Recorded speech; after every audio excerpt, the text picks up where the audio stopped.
Good evening dear student, প্রত্যেকে যুক্ত হয়ে যাবে আজকের প্র্যাকটিস সেটে এবং প্রত্যেকে পেন পেপার নিয়ে সামনে বসে যাবে। তো প্রশ্ন তোমাদের সামনে রয়েছে প্রত্যেক দিনের মতো। আগে তোমরা করার চেষ্টা করবে প্রত্যেকটা প্রশ্ন, দেন না পারতে গেলে আমার কাছ থেকে করবে। তোমাদের হাতে আর বেশি দিন সময় নেই, টাইম কাছে এসছে আমাদের পরীক্ষার। এবং আশা করি এই মুহূর্তে তোমরা যারা প্রথম থেকে লেগেছিলে, আশা করি এখন তোমরা প্র্যাকটিস সেটের প্রত্যেকটা অঙ্ক তোমরা করতে পারছো নিজে থেকে। হয়তো কোনো প্র্যাকটিস সেটে তোমরা একটা বা দুটো অঙ্ক আটকে যেতে পারো, মোর দ্যান প্রশ্ন তোমরা করে আসতে পারছো। এবং আশা করব আমি যে পরীক্ষা হলেও তোমরা 100% প্রশ্ন অর্থাৎ 20টাতে 20টা প্রশ্ন তোমরা করে আসতে পারবে, যারা একেবারে ইমানদারির সঙ্গে নিজের প্র্যাকটিস সেটটা চালিয়ে গিয়েছো, প্রত্যেকটা জিনিস আমি যেভাবে বলেছি করেছো। চলো প্রথম প্রশ্ন কি বলছে স্যার, খুব সুন্দর প্রশ্ন রয়েছে। বলছে বিনোদ একটি বস্তু কিনে 5% লোকসানে বিক্রি করে। বিনোদ একটা বস্তু কিনে 5% লোকসানে কি করছে, বিক্রি করছে। তাহলে একদিক থেকে পড়বো একদিক থেকে করবো। তাহলে ধরে নাও যে বিনোদ বস্তুটা কিনেছিল কত টাকাতে স্যার, সিপি কস্ট প্রাইস কত, অর্থাৎ ক্রয় মূল্যটা 100 টাকায়, তার মানে কিনেছিল 100 টাকায়। তাহলে কি বলছে, বিনোদ একটি বস্তু 5% লোকসানে বিক্রি করে। লোকসান কথার অর্থ কি স্যার, লসে। তার মানে 100 টাকায় কিনে যদি 5% লসে বিক্রি করে, 5% লসে বিক্রি করে, তাহলে কত টাকায় বিক্রি করবে স্যার, অর্থাৎ তার সেলিং প্রাইসটা কত হয়ে যাবে, 100 টাকার 5% 5 টাকা, তার মানে বিক্রি করবে 5 টাকা বাদ দিয়ে দাও 95 টাকাতে। তার মানে 5% লসে বিক্রি করতে গেলে তাকে 95 টাকায় বিক্রি করতে হবে। এবার কি বলেছে আমাকে, যদি তিনি এটিকে 20% কম দামে, অর্থাৎ বলছে যে তিনি যদি ওই বস্তুটাকে 20% কম দামে কিনতো, অর্থাৎ কিনেছিল কত টাকায় ধরেছি আমরা, 100 টাকায়। যদি এখন বলছে সে বস্তুটাকে যদি 20% কম দামে কিনতো, 20% কম দামে কিনতো, তার মানে ক্রয় মূল্যটা কত হয়ে যেত স্যার, 100 টাকার 20% হয়ে যেত 20 টাকা। তার মানে কিনতো কত, 100 থেকে 20 টাকা বাদ দিয়ে দাও 80 টাকা, অর্থাৎ 20% কম দামে কিনছে, অর্থাৎ 20 টাকায় কমে কিনছে। তার মানে কত টাকায় কিনবে, 80 টাকায় কিনবে। তার মানে বলছে যে সে যদি বস্তুটাকে 80 টাকায় কিনতো এবং 25 টাকা বেশি দামে বিক্রি করতো, তাহলে তিনি 20% লাভ করতেন। এত টাকা কম দামে কিনে, অর্থাৎ 20% কম দামে কিনছে, তার মানে 80 টাকায় কিনে সে যদি 25 টাকা দামে বেশি বিক্রি করতো, তাহলে 20% লাভ করতো। তার মানে 80 টাকার উপরে স্যার 20%টা কত হয়ে যাবে, 80 টাকার 20% হচ্ছে স্যার, দেখে নাও 80 ইন্টু 20/100, কাটাকাটি করো, 0 0 0 0 আর 2 এ 16, তার মানে 16 টাকা লাভে বিক্রি করবে। যেহেতু 20% লাভে বিক্রি করছে, তার মানে কত হয়ে যাবে, 80 টাকায় 20% লাভ করছে, মানে 16 টাকা লাভ করছে। তাহলে বিক্রি করবে কত টাকার, বিক্রি করবে 80 আর 16তে হয়ে যাবে 96, 96 টাকাতে। তাহলে বলছে সে যদি 20% দামে কিনতো, তাহলে কত পার্সেন্ট লাভ করতো স্যার, বলেছে 20% লাভ করতো। এবং কি বলেছে, 25 টাকা বেশি দামে বিক্রি করতে গেলে, তার মানে দেখো আগে 100 টাকায় কিনে সে 95 টাকাতে বিক্রি করছিল, এখন 80 টাকায় কিনে জিনিসটাকে 96 টাকাতে বিক্রি করছে। তাহলে বলছে যে 25 টাকা বেশিতে বিক্রি করছে। আমাকে প্রশ্নে বলে দিয়েছে যে এবং 25 টাকা বেশি দামে বিক্রি করতেন, তার মানে কার চাইতে, আগে 100 টাকায় কিনে 5% লসে যে টাকাতে বিক্রি করতেন, সেই টাকার চাইতে সে এখন 25 টাকা বেশিতে বিক্রি করছে। তার মানে দেখো তো, আগে বিক্রি করছিল 95, এখন বিক্রি করছে 96, তার মানে কত বেশিতে বিক্রি করছে স্যার, 1 টাকা বেশিতে। আর এই একের মানটাই আমাকে প্রশ্নে বলে দিয়েছে যে 25 টাকা বেশিতে বিক্রি করতো। তাহলে একের মান যদি এত হয়, তাহলে বলেছে আমাকে যে বস্তুটির ক্রয় মূল্য কত। প্রশ্নে কি বলেছে, যে বস্তুর খরচ দামটা কত, বস্তুর খরচ, আসল খরচ দাম। তাহলে আসল খরচ দাম কোনটা স্যার, ধরেছিলাম 100টা। এগুলো তো যদি বলেছে যে যদি 20% কমে দাম কিনতো, যদি আসলটা কোনটা আমার 100টা, তারপরে 100 মানটা কত হয়ে যাবে স্যার, 100 মানটা হয়ে যাবে, একের মান যদি 25 হয়, 100 মান হয়ে যাবে 25 ইন্টু 100, তাহলে কত হয়ে যাবে স্যার, 2500। তার মানে কত হয়ে যাবে, 2500 টাকায়। বস্তুর মূল্যটা কত স্যার পেয়ে যাবো আমরা, 2500 টাকা। আর একবার বলছি দেখে নেবে, 100 টাকায় আমি ধরলাম যে কিনছে, কে কিনছে স্যার, বিনোদ। বিনোদ একটা বস্তু 100 টাকায় কিনছে, 5% লসে বিক্রি করছে, তাহলে কত টাকায় বিক্রি করবে, 95। এখন সে বলছে যদি সে 20% দামে বস্তুটা কিনতো, কম দামে কিনতো, তার মানে কত টাকায় কিনবে স্যার, এখন 80 টাকা কিনবে। তাহলে তার 80 টাকা 20% লাভ হবে। 20% মানে কি 80 টাকার 20% হয়ে যাবে 16, তার মানে বিক্রি করবে কত 80 যোগ 16 সমান 96। তাহলে তার 20% লাভ হবে কখন? যদি সে বস্তুটাকে আগের তুলনায় 25 টাকা বেশিতে বিক্রি করে। আগে বিক্রি করেছিল 95, এখন বিক্রি করছে 96।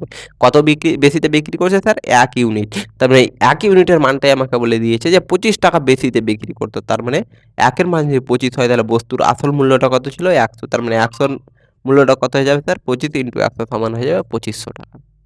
এখান থেকে আশা করি তোমরা বুঝতে পেরেছো। চলো পরের প্রশ্ন দেখবে।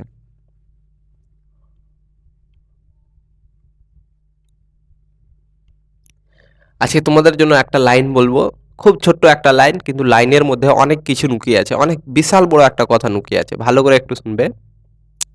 আমার ইচ্ছে করে আমার ইচ্ছে করে ইচ্ছেগুলোকে ভুলে যাওয়ার।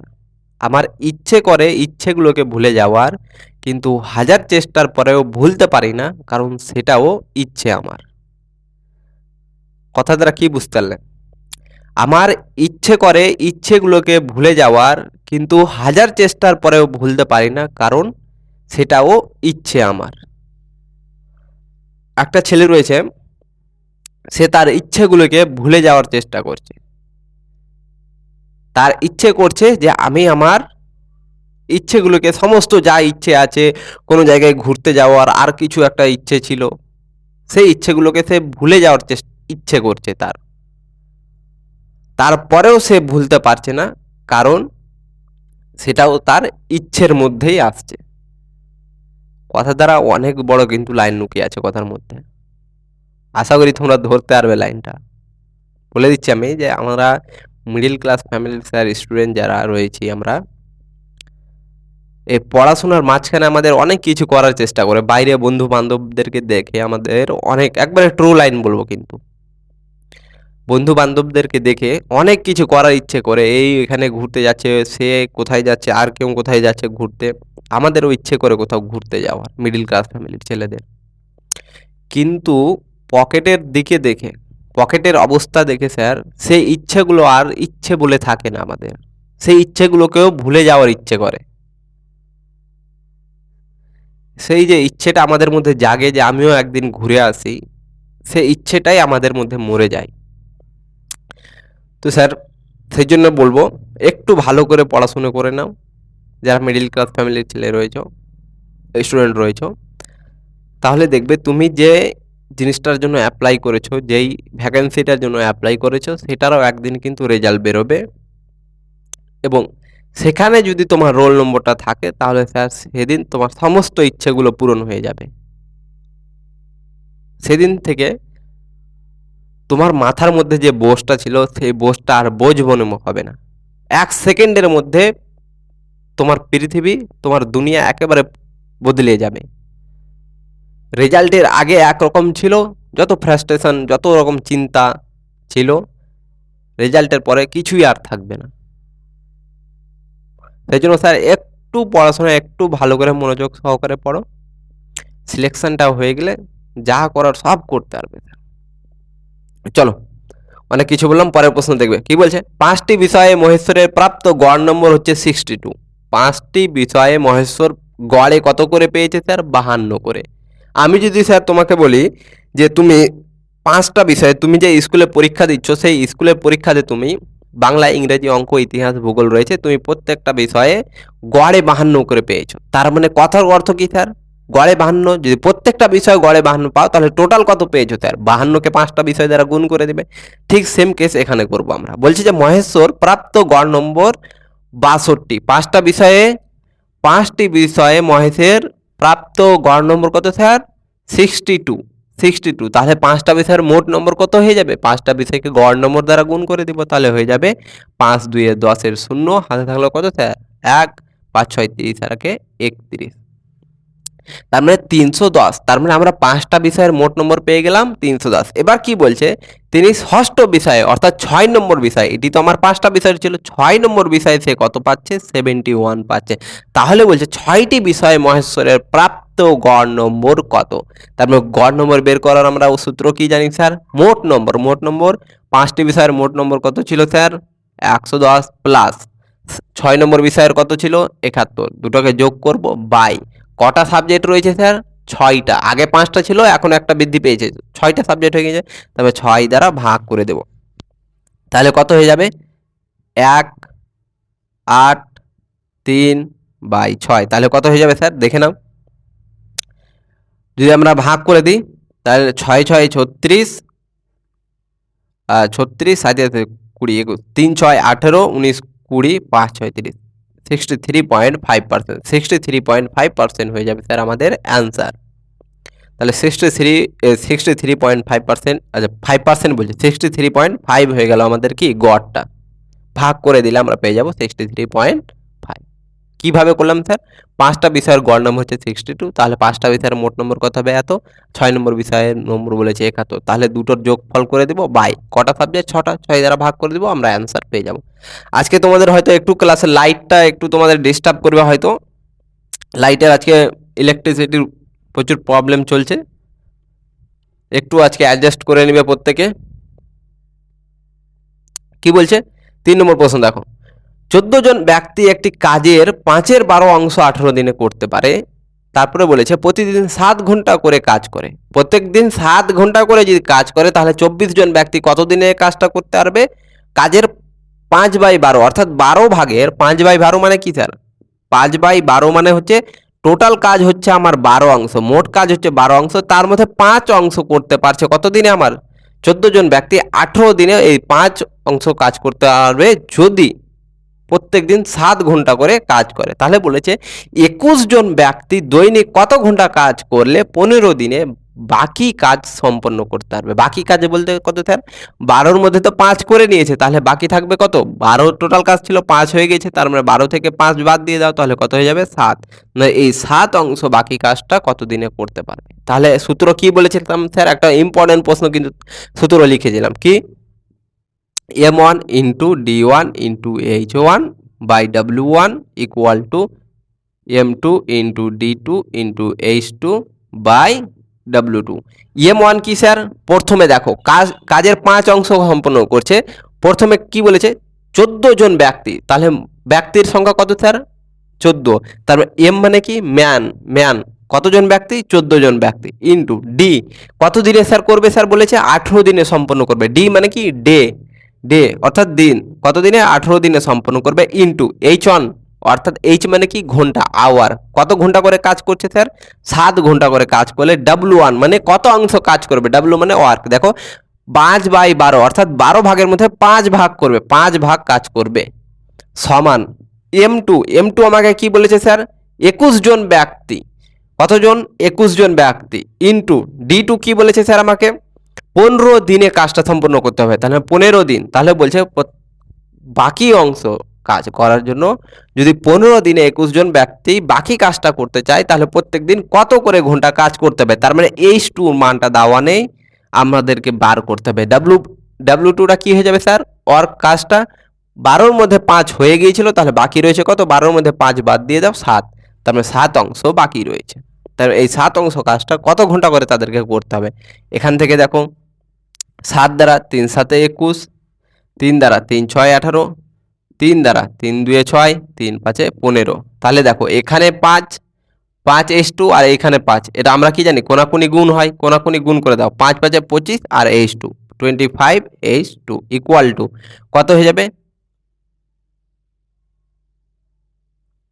14 আর 2 14 2 28, 28 আর ইন্টু এখানে কত ছিল? এই কোনাকুনি গুণ করবো আমরা, তাহলে 7, তারপরে 25 H2 সমান কত হয়ে যাবে?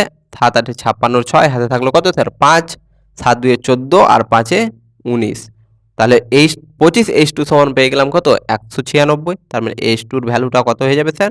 196/25। যদি আমরা ভাগ করি তাহলে কত হয়ে যাবে? 7 25 175, বেঁচে থাকবে 21/25। তার মানে 7 পূর্ণ 21/25 ঘন্টা করে তাদেরকে কি করতে হবে? আমাদের কাজ করতে হবে। কত দাগের আনসার রয়েছে স্যার? দেখে নাও, তোমরা মিলিয়ে নেবে। তার মানে 7 পূর্ণ 21/25 ঘন্টা করে যদি তারা প্রত্যেক দিন কাজ করে তাহলে 15 দিনে 21 জন ব্যক্তি বাকি কাজটা আমার করতে পারবে। তার মানে উত্তর কত পেয়ে গেলাম? 7 পূর্ণ 21/25 ঘন্টা করে প্রত্যেকদিন কাজ করতে হবে। চলো পরের প্রশ্ন দেখবে স্যার।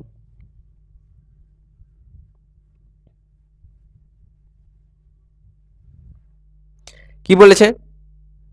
3/4 ভগ্নাংশের শতাংশ সমতুল্য হলো। 3/4 ভগ্নাংশের শতাংশ মানে কি স্যার? শতকরা কত আমাকে জিজ্ঞাসা করেছে।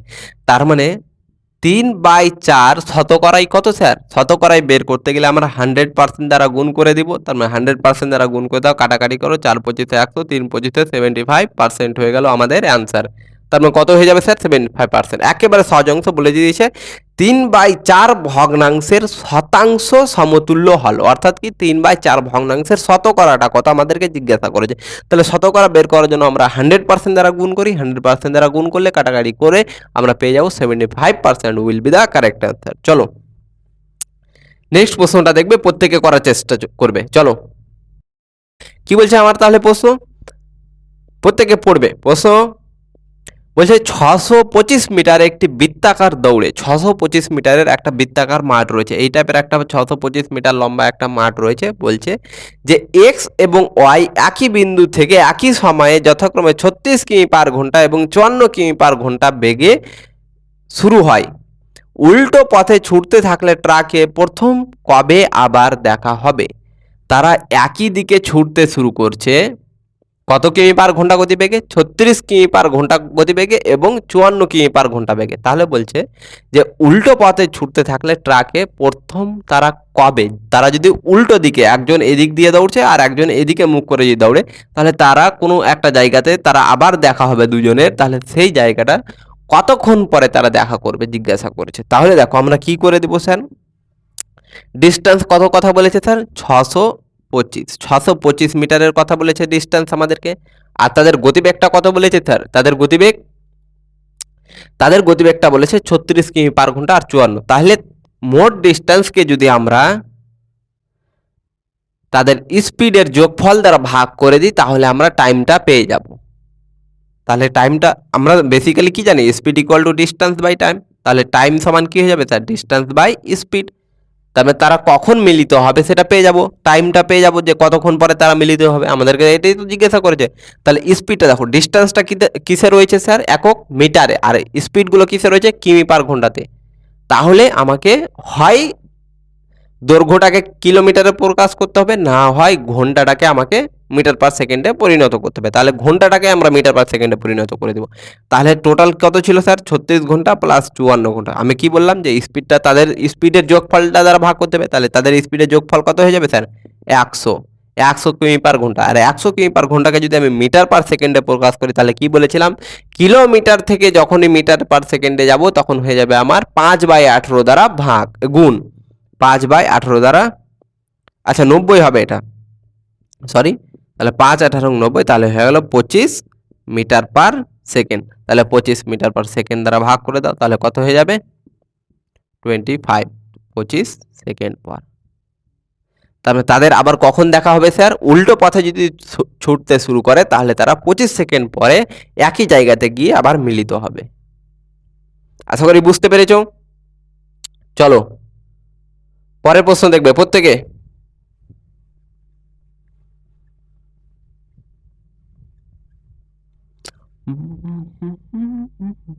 কি বলছে, একজন ব্যক্তি বার্ষিক চক্রবৃদ্ধি সুদের একটি নির্দিষ্ট হারে 5 বছরের জন্য 30,000 বিনিয়োগ করেছেন। একটি নির্দিষ্ট বার্ষিক চক্রবৃদ্ধি সুদের হারে, চক্রবৃদ্ধি সুদের হারটা আমাকে বলেনি, সময় বলেছে যে 5 বছরের জন্য 30,000 টাকা বিনিয়োগ করেন।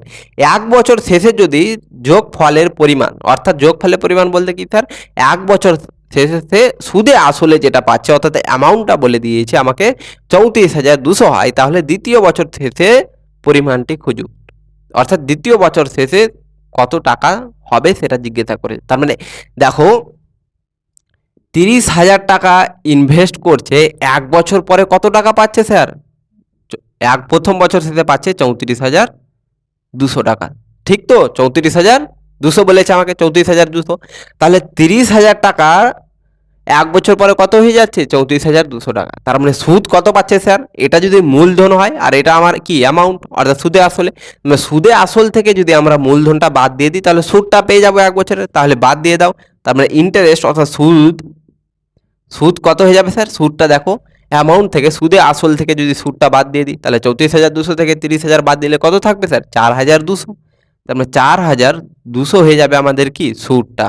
এই 4200 সুদটা হচ্ছে কত টাকার? এই 30,000 টাকার।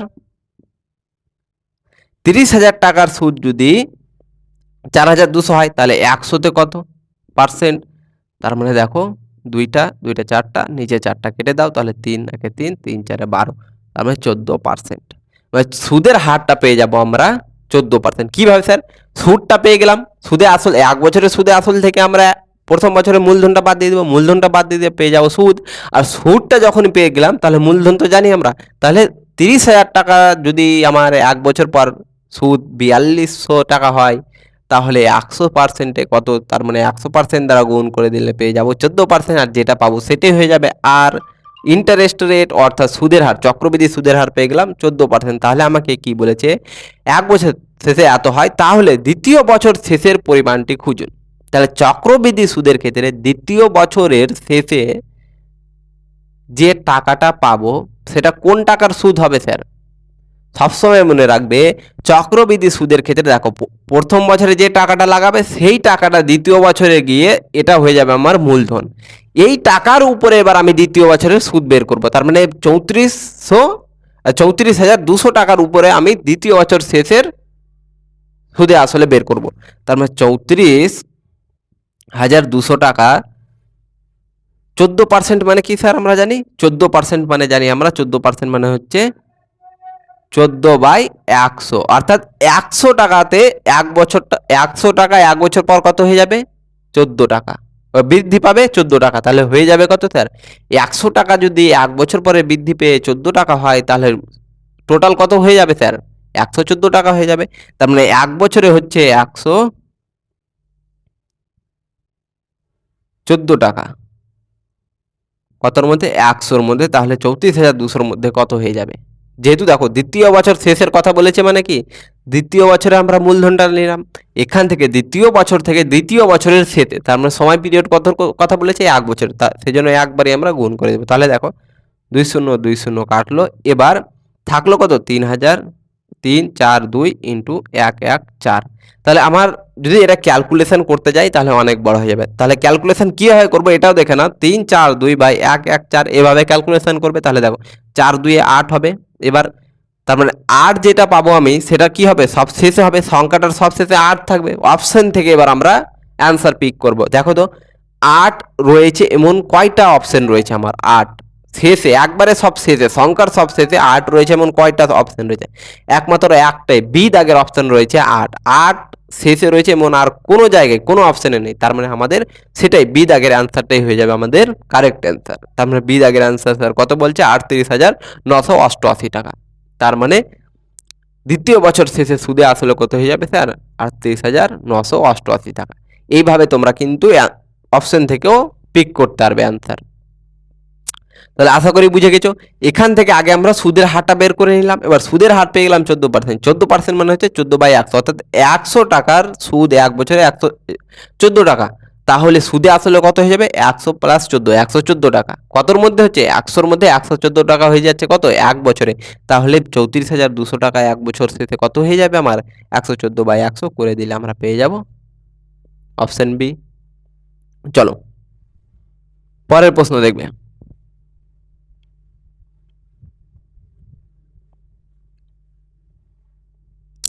কি বলছে?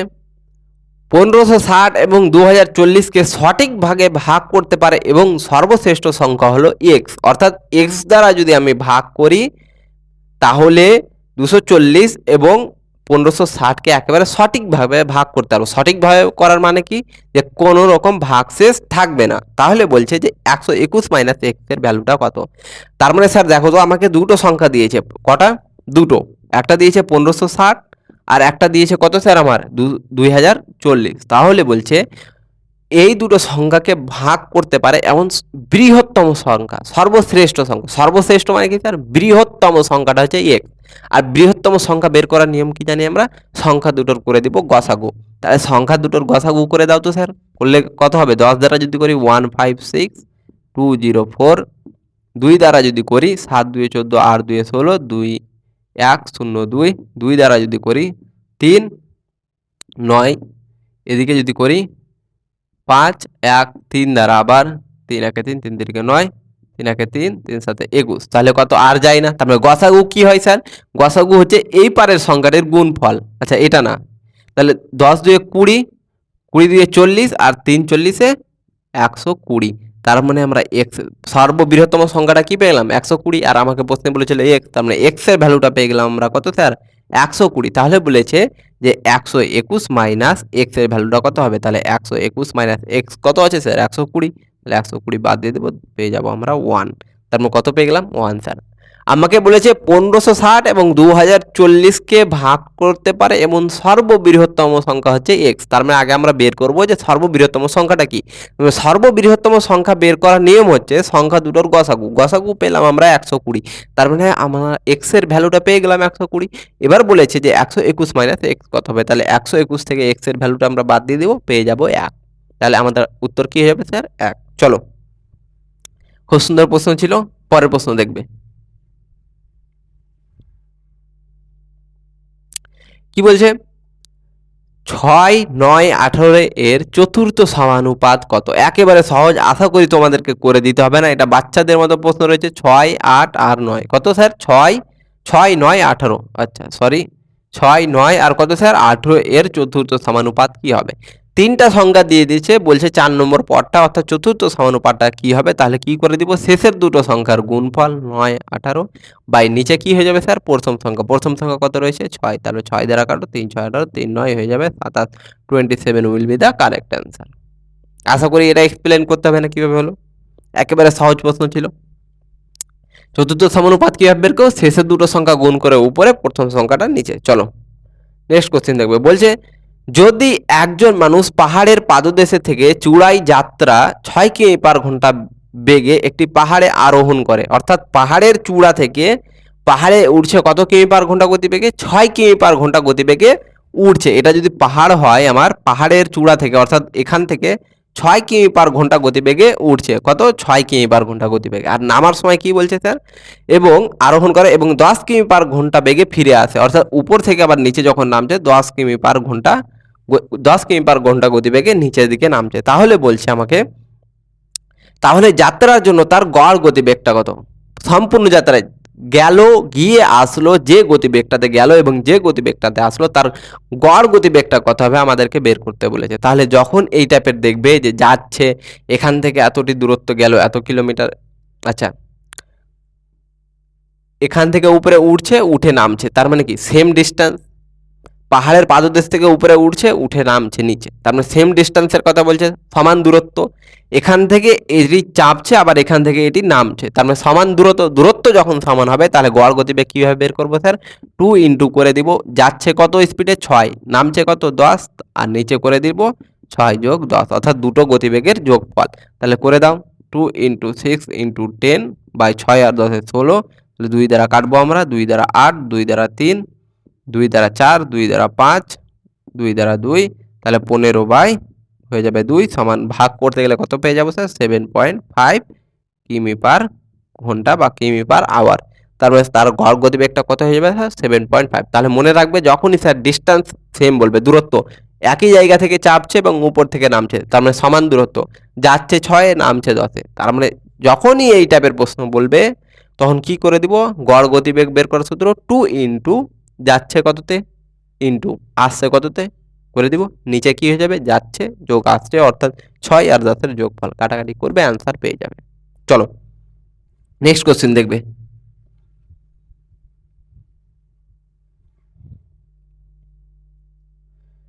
কি বলছে? একটি ডান বৃত্তাকার শঙ্কুর উচ্চতা হচ্ছে 24 সেমি এবং এর তির্যক উচ্চতা 25 সেমি। শঙ্কুর বাঁকা পৃষ্ঠের ক্ষেত্রফল কত হবে আমাকে জিজ্ঞাসা করেছে। তাহলে দেখো একটা শঙ্কু রয়েছে স্যার, শঙ্কুর উচ্চতা বলেছে অর্থাৎ হাইট, এটা এইচ এর ভ্যালুটা বলেছে, এইচ এর ভ্যালুটা বলেছে 25, আচ্ছা 24, আর এখানে তির্যক উচ্চতা, তির্যক উচ্চতা কোনটা স্যার? এটা আমার এল, এল এর ভ্যালুটা বলেছে 25 সেন্টিমিটার। তাহলে বলছে যে শঙ্কুর বক্রপৃষ্ঠের ক্ষেত্রফল কত হবে আমাকে জিজ্ঞাসা করেছে। তাহলে দেখো, আচ্ছা 24 সেমি, এর তির্যক উচ্চতা 25 সেমি, শঙ্কুর বাঁকা পৃষ্ঠের ক্ষেত্রফল কত? তার মানে দেখো আগে আমাদেরকে বাঁকা তলের ক্ষেত্রফলের সূত্র কি জানি স্যার আমরা?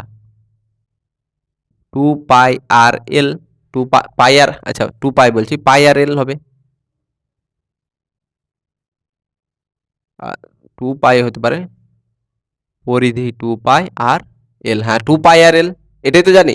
তার মানে দেখো স্যার এখানে আর এর ভ্যালু তো জানি না, আর এর মানটা বের করতে হবে, এটুকুর মান। তার মানে দেখো এটার মান 25 দিয়েছে, এটার মান 24 দিয়েছে, তাহলে এটার মান কত হয়ে যাবে স্যার? এটার মান 7 হয়ে যাবে। কিভাবে? আমরা তো এটার মান জানি না, এটা কি ভূমি, তার মানে ভূমি সমান কি জানি স্যার? অতিভুজ স্কোয়ার। অতিভুজ কত? 25 এর স্কোয়ার মাইনাস 24 এর স্কোয়ার, 24 এর স্কোয়ার। তাহলে 25 এর স্কোয়ার থেকে 24 এর স্কোয়ার যদি বাদ দিই তাহলে পাবে 49। 25 এর স্কোয়ার হচ্ছে 625 আর 24 এর স্কোয়ার হচ্ছে 576, দুটো বিয়োগ করলে পেয়ে যাবে 49। আর 49 সমান কত লিখতে পারবো? 49কে লিখতে পারবো 7 ইন্টু 7, অর্থাৎ দুটো 7 থেকে একটা বাইরে বেরোবে, থাকবে কত? 7। তার মানে আর এর ভ্যালুটা পেয়ে যাবো 7। তার মানে কত হয়ে যাবে স্যার? 2 ইন্টু পায়ের মান 22/7, আর এর মান কত নিতে বলেছে? 7 ইন্টু এল। এল কত রয়েছে স্যার? এলটা তির্যক উচ্চতাটা স্ল্যান্ট 25। তার মানে এখান থেকে কারো 7 কাটলো, তাহলে কত হয়ে যাবে এখানে? 4 ইন্টু 25, তাহলে 4 পঁচিশে 100, শূন্য হাতে তাহলে কত? 10, 4 পঁচিশে 100, 110 কত হয়ে যাবে? Semi square. যেহেতু আমাদেরকে তির্যক ক্ষেত্রফল বের করতে বলেছে, তার মানে ক্ষেত্রফলটা কত? একক কি হয়? Semi square. তার মানে 110 কি হবে স্যার? আচ্ছা 110 তো প্রশ্নে নেই আমার। আচ্ছা 110 কেন হবে? 4 পঁচিশে 100, শূন্য হাতে থাকলো, আচ্ছা 25, 44, 25 দ্বারা গুণ করে দেখে নাও। 4 5 25 শূন্য হাতে থাকলো কত? 4 5 20 শূন্য 2, 4 5 20 2 22, আর এদিকে হয়ে যাবে 8 আর 8 শূন্য শূন্য 8 2 10 আর 1 11, 1100 হয়ে যাবে। তার মানে 1100 হয়ে যাবে স্যার। 1100 semi square. 1100 সেমি কোথায় রয়েছে স্যার? আচ্ছা পাই আর এল হবে, সরি একটু মিস্টেক হয়েছে আমার, পাই আর এল হবে, পাই আর এল হবে, এটা শুধু পাই আর এল হবে। তির্যক উচ্চতার ক্ষেত্রফলের সূত্রটা কি হবে স্যার? শুধু পাই আর এল হয়ে যাবে। পাই আর এল মানে কি? 22/7, তাহলে 7 গেল 22 ইন্টু 5 25, তাহলে 22 ইন্টু 25 করতে গেলে স্যার কত হয়ে যাবে? 25 2 50 শূন্য হাতে থাকলো 5, আর 25 2 50 আর 5 55, 550 সেমি স্কোয়ার। 550 সেমি স্কোয়ার হয়ে যাবে আমাদের অ্যান্সার। 550 কোথায় রয়েছে sir? 550 option D will be the correct answer. আমি একটু মিস্টেক করেছিলাম, 2 পাই আর এল নিয়েছি, একটু মিস্টেক হয়েছিল। 2 পাই আর এল হবে না, শুধু পাই আর এল হবে। আমাদের ক্ষেত্রফলের ফর্মুলাটা কি হবে স্যার? শুধু বলেছি যে বক্রতল কোনটা? এই তলটা যেটা গোল আকারের তল রয়েছে সেটা, শুধু নিচেরটা না, নিচেরটা বাদে, নিচেরটা না। তবে এটুকুর ক্ষেত্রফল আমাকে জিজ্ঞাসা হয়েছে, তাহলে এটুকুর ক্ষেত্রফল শুধু হচ্ছে পাই আর এল। আর পাই আর এল মানে কি জানি স্যার? আচ্ছা এটা মিটে দাও। পাই আর এল, তাহলে পায়ের মান 22/7 ইন্টু আর এর মান বের করলাম এখান থেকে 7, আর এইচ এর মানটা এল কত ছিল? 25, কাটাকাটি করতে গেলে পেয়ে যাবো 550 সেমি স্কোয়ার। তাহলে আশা করি বুঝতে পেরেছো এখান থেকে, দেখে নাও একবার। তাহলে এখান থেকে আমাদের শেষ হচ্ছে স্যার আজকের প্র্যাকটিস সেটের 10টা প্রশ্ন। আশা করি তোমরা প্রত্যেকটা প্রশ্ন খুব সুন্দরভাবে বুঝতে পেরেছো, এবং ক্লাসটা শেষ হওয়া মাত্র আবার তোমরা প্রত্যেকটা প্রশ্ন প্র্যাকটিস করবে। এবং প্রথম থেকে কনসেপ্ট ক্লাস থেকে শুরু করে আজ পর্যন্ত স্যার যতগুলো আমি করেছি, এবার তোমরা ভালো করে রিভিশন করতে শুরু করে দাও। প্রত্যেকটা জিনিস একবার যেগুলো করেছি সেগুলো প্র্যাকটিস করো, রিভিশন করো, প্র্যাকটিস করো, রিভিশন করো, তার বাইরে কিছু করার প্রয়োজন নেই। এখান থেকে দেখবে পরীক্ষা হলে 100% প্রশ্ন আসবে। হতে পারে 10-এর জায়গাতে কোথাও 12 আছে, 5 আছে, এই টাইপের সংখ্যার একটু পরিবর্তন হতে পারে। সেই জন্য বলছি কনসেপ্ট ক্লাস থেকে শুরু করে প্র্যাকটিস ক্লাস পর্যন্ত আজকে যতগুলো আমি যা করেছি প্রত্যেকটা জিনিস আশা করি তোমাদের খাতায় নোট করা রয়েছে। প্রত্যেকটাকে তোমরা এবার রিভিশন করো, রিভিশন করে যাও। পরীক্ষার আর বেশি দিন সময় নেই। আর এটাই হচ্ছে আমাদের সিলেকশনের টেকনিক। পরীক্ষার শেষ মুহূর্তে 10 থেকে 15 দিন আমরা শুধু রিভিশন করব। প্র্যাকটিস সেট তো চলবেই আমাদের, প্লাস সঙ্গে রিভিশন চলবে।